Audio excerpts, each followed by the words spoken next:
de formation adressée aujourd'hui au niveau de l'Assemblée nationale. Et effectivement, je ne pouvais que prendre parole et dire haut ce qui se dit bas, parce que nous risquons in fine d'être taxés de complices face à cette situation. C'est vrai que nous avons noté depuis que le calendrier scolaire avait déjà lancé la reprise des cours.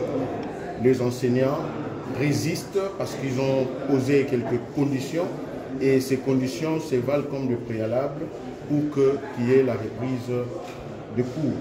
Et nous sommes en train d'observer et accompagner tout en sachant qu'une année scolaire n'a que 222 jours. Et plus on glane le jour, plus on grignote le jour dans ces calendriers, nous tendons vers une déclaration de l'année blanche, ce qui sera une situation difficile, alors chaotique pour notre pays qui a déjà assez de problèmes.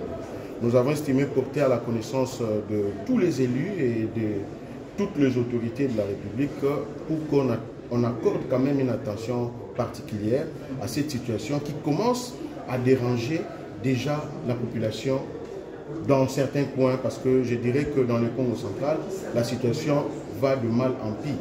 Aujourd'hui, nous sommes en train d'assister à des manifestations terribles des enfants qui vont à l'école chaque matin, alors les enseignants ne viennent pas et commencent à protester pour cette situation qui n'arrange personne.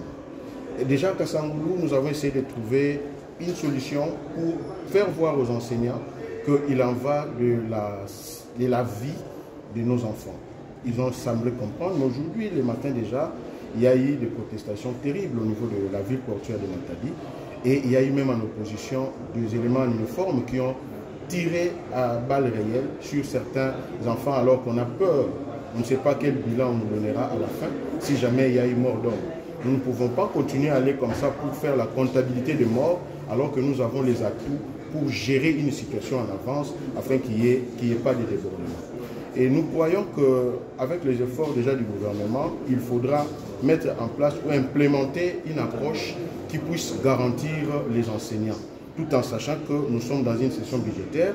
S'il y a une promesse ferme, avec des assurances et le souci de pouvoir faire ce que les enseignants demandent, ceux-ci seront en train de reprendre le chemin de l'école et ça permettra que même les enfants qui sont dans des écoles privées étudient aussi en paix, parce que cette affaire de grève ne concerne pas tous les élèves de la République démocratique du Congo. Honorable, vous êtes député national, c'est vous l'organe de contrôle et de sanction. Pourquoi n'avoir pas introduit une motion contre la ministre des tutelles?